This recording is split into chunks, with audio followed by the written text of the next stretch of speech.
250 into 10 raised to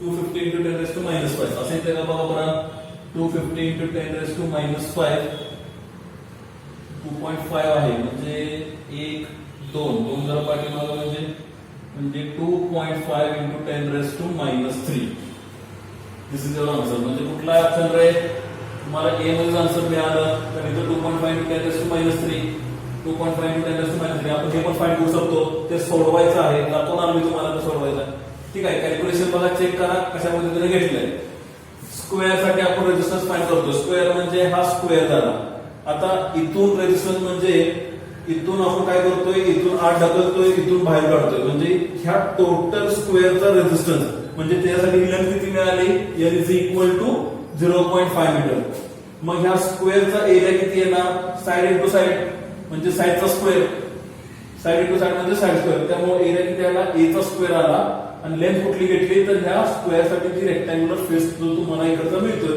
तिची total तेवढी length आली स्क्वेअर साठी कारण इथून जर चालू केलं तर ह्या पॉइंट पासून तुम्ही कुठे पर्यंत येताय ह्या स्क्वेअर पर्यंत येताय म्हणून तिची लेंथ आपण किती घेतली 0.5 मीटर चला नेक्स्ट सेकंड काय अक्रॉस अपोजिट रेक्टँग्युलर फेसेस आता अपोजिट रेक्टँग्युलर फेसेस म्हणजे जर तुम्ही बघितलं हा तुम्हाला रेक्टँग्युलर फेस तुम्हाला दिसतोय आणि त्याच्या बरोबर अपोजिट म्हणजे बॅक साइडचा हा फ्रंट साइड आणि इकडचा बॅक साइड ठीक आहे मग आता ह्या रेक्टँग्युलर फेस साठी तुम्हाला काय करायचं रेजिस्टन्स फाइंड करायचा आहे मग आता रेजिस्टन्स फाइंड करण्यासाठी काय करावं लागेल एक तर तुम्हाला इथे जी लेंथ आहे आता एरिया घेताना काय येणार आहे एरिया बघा बरं रेक्टँगल साठी एरिया किती येणार एरिया इंटू लेंथ म्हणजे साइड इंटू लेंथ बघा बरं ही फॉर्म्युला लिहितो पहिल्यांदा इथे घेतो R is equal to rho l upon a R is equal to rho l upon a मग आता बघा लेंथ किती घेणार रेक्टँगुलर फेसला लेंथ किती घेणार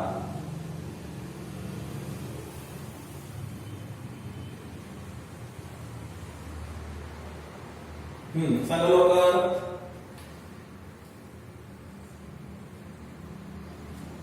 आता रेक्टँग्युलर फेस आहे बघा हा रेक्टँग्युलर फेस आहे इथं तुम्हाला रेक्टँग्युलर दिसतोय इथं पाठीमागे रेक्टँग्युलर दिसतोय मग आता रेक्टँग्युलर साठी ही काय झाली इथून त्याची इथं पण लेंथ झाली जसं स्क्वेअर इथं कन्सिडर केला पाठीमाग कन्सिडर केला पण त्याची लेंथ आपण काय केली ही त्याची लेंथ कन्सिडर केली म्हणजे या पॉइंट पासून या पॉइंट पर्यंत तसंच रेक्टँग्युलर इथं आहे तुमचा रेक्टँग्युलर इथं आहे म्हणजे त्याची लेंथ कुठे येणार येणार मग ही काय आहे त्याची साइड आहे साइड म्हणजे किती ए म्हणजे त्याला मी म्हणतो इथं L is equal to a त्याची लेंथ काय घेतली length is equal to a consider केली येते लक्षात म्हणजे हा रेक्टँग्युलर हा फ्रंट फेस इकडचा बॅक फेस मग इथं त्याची जी लेंथ येणार या रेक्टँग्युलर फेस पासून इथून ते या बाजूला म्हणजे ही काय झाली त्याची लेंथ झाली लेंथ म्हणजे किती साइड ए त्याचा एरिया काय येणार आहे रेक्टँग्युलरचा एरिया लेंथ इंटू ब्रेथ म्हणजे किती येणार बघा बरं लेंथ इंटू ब्रेथ म्हणजे ही त्याची लेंथ झाली रेक्टँग्युलरची लेंथ आणि ही ब्रेथ म्हणजे ए म्हणजे L इंटू ए एरिया म्हणजे काय ना लेंथ इंटू ए ठीक आहे मग आता बघा बरं की काय येतंय रोयल एरिया म्हणजे किती L इंटू ए रो किती आपल्याकडे rho 50 into 10 raise to minus 8 into L किती आपल्याकडं L म्हणजे इथं आपल्याला A दिलाय ना सॉरी इथं लिहायला तुला L is equal to A किती आपल्याकडं A इथे एवढा आहे 0.01 डिवायडेड बाय लेंथ किती आहे तर 0.5 इंटू A किती आहे तर 0.01 चला कॅन्सल करा 0.01 नाही कॅन्सल झालं 0.1 म्हणजे 0.1 5 1 जा 5 0 एक जर पुढे गेलं म्हणजे 10 रेस टू मायनस 1 वरती गेलं प्लस 1 म्हणजे किती झालं -8 इंटू प्लस 1 -7 म्हणजे 10 इंटू 10 रेस टू -7 एक 0 गेला म्हणजे 10 रेस टू -6 म्हणजे कुठल्याही आन्सर बरोबर आला 10 रेस टू -6 तर अशा पद्धतीने आपल्याला एक्झाम्पल सॉल्व्ह करायचे this is the second example okay pause करून नोट डाऊन करा, पॉज करून नोट डाऊन करा, पॉज करून नोट डाऊन करा. ते रब करून मला तिसरं एक्झाम्पल घेणार आहे मी.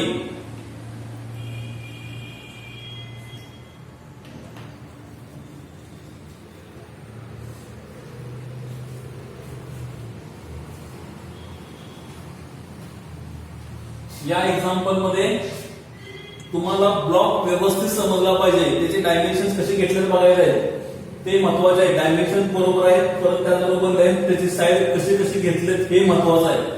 ठीक आहे. स्क्वेअर साठी लेंथ एवढी मिळाली, रेक्टँग्युलरला लेंथ एवढी आहे, इकडची लेंथ एवढी घेतली आपण. ठीक आहे. पण एरिया काढताना लेंथ इंटू ब्रेथ असं आपण घेतो, त्यामुळे ती त्याची लेंथ आली एरियासाठी. ठीक आहे. अशा पद्धतीने डायमेन्शन आपल्याला बघायचे. चला झालं का? रब करतोय मी. ओके, रब करतोय मी.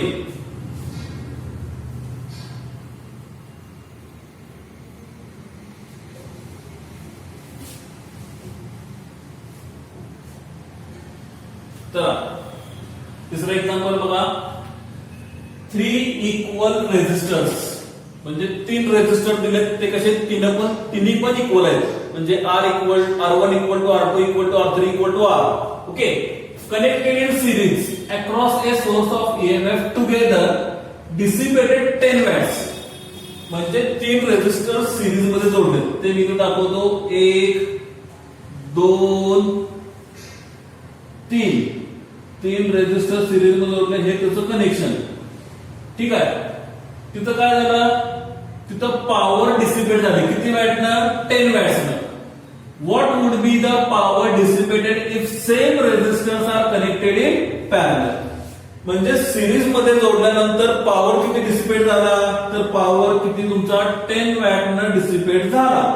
मग पॅरलल मध्ये जर कनेक्शन केलं,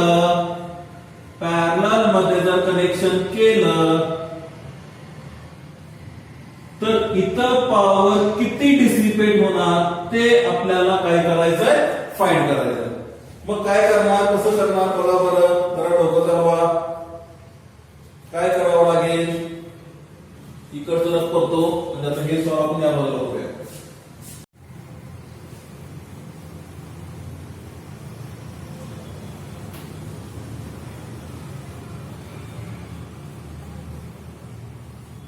बघा बरं आता काय करता येईल. आता पहिली फिगर, पहिल्या फिगर साठी आता आपल्याला काय करायचं आहे, काय दिलंय आपल्याला,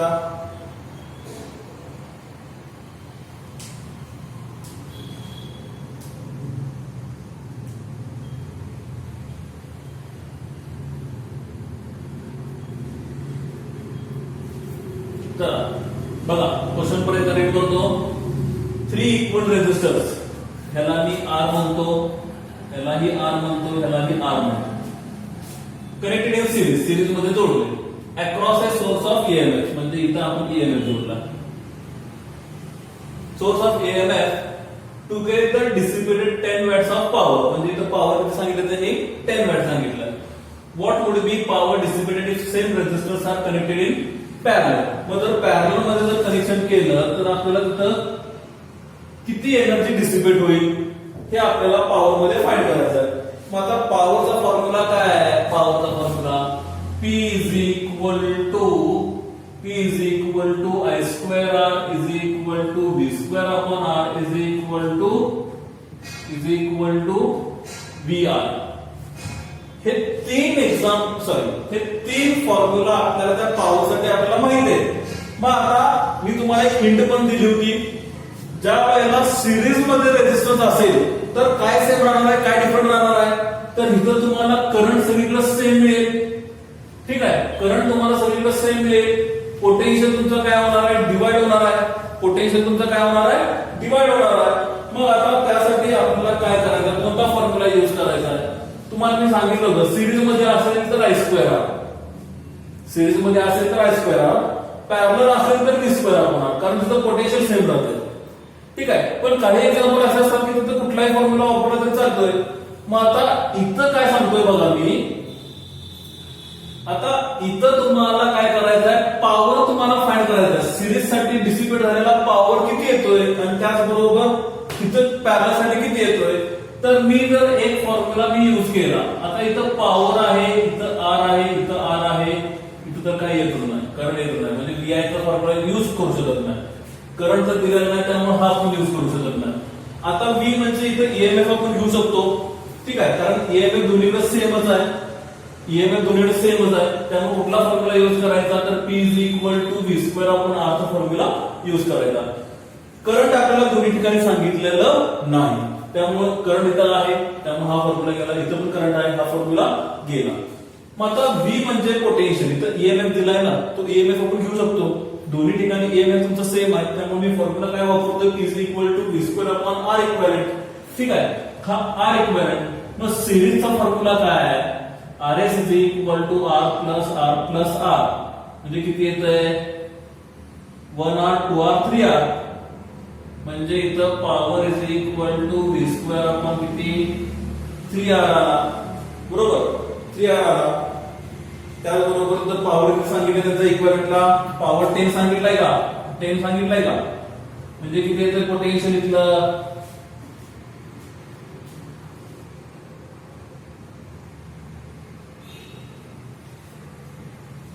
ओके. म्हणजे आता आपल्याला पॉवर फाइंड करायचा आहे, म्हणजे आता काय करता येईल बघा, एक तर पॉवर फाइंड करायचा आहे वॅट मध्ये, इथं तुम्ही आता V² म्हणजे काय, P आहे ना, V² म्हणजे स्पीड. मग आता 3 ला मी काय करतो, या बाजूला मल्टिप्लाय करतो, म्हणजे किती येणार, 3 10 30 V²R, म्हणजे तुम्हाला हे मिळालं पहिला आन्सर. बघा बरं ऑप्शन नंबर किती येतोय, पहिला आन्सर बी मध्ये आलाय का, 30 वॅट. तसंच पॅरललला जाऊया, परत पॅरललचा फॉर्म्युला काय, P V²R. आता 3 रेझिस्टर आहेत, म्हणजे 1/R equivalent 1/R + 1/R + 1/R, किती येतंय, R सगळीकडे सेम आहे, म्हणजे 3/R, म्हणजे R इक्विव्हॅलेंट R/3, म्हणजे किती येतंय बघा, P V²R इक्विव्हॅलेंट किती, R/3, म्हणजे 3 वरती आला, P 3V²R, 3V²R आणि V²R म्हणजे किती आपल्याकडं 30, म्हणजे P' मिळाला इथं पॅरलल साठी, P' 3 × 30, 3 3 9, म्हणजे हे तुमचं आन्सर. ऑप्शन नंबर किती, ऑप्शन नंबर बी. म्हणजे अशा पद्धतीनं तुम्हाला एक्झाम्पल सॉल्व्ह करायचे आहेत, ठीक आहे. म्हणजे दिसताना खूप अवघड दिसतात, पण ते एकदा तुम्हाला समजलं कोणत्या पद्धतीने जायचं आहे, म्हणजे तुम्हाला ते लगेच सॉल्व्ह होतील, ठीक आहे. नाही काय येणार अडचण. तर इथं पॉवर पहिल्यांदा आपण दिलेला आहे, तो म्हणजे डिसिपेट झालेला पॉवर, मग त्यातून आपण काय केलं, त्या तिन्हीसाठी इक्विव्हॅलेंट फाइंड केला, तो म्हणजे किती आला, V²R म्हणजे 30, ठीक आहे. म्हणजे सिरीज साठी तुम्हाला 30 मिळाला, तो पुढे वापरला 30 × 3 टाइम्स म्हणजे 90, तेवढा पॉवर तुमचा काय होतोय, डिसिपेट होतोय फॉर पॅरलल. सो ठीक आहे, पॉज करून नोट डाऊन करा, पॉज करून नोट डाऊन करा.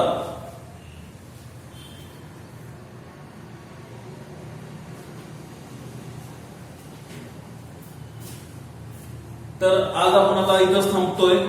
आजचे 3 एक्झाम्पल्स घेतलेत, उद्या मी 3 एक्झाम्पल्स घेईन आणि उद्या आपला टॉपिक काय करेल, पूर्णपणे हा संपून जाईल. आणि मग नेक्स्ट मंथ मध्ये आपण आपला नवीन टॉपिक चालू करतोय, तो म्हणजे इलेक्ट्रोस्टॅटिक्स. ओके, सो ठीक आहे, थँक्यू फॉर टुडेज लेक्चर.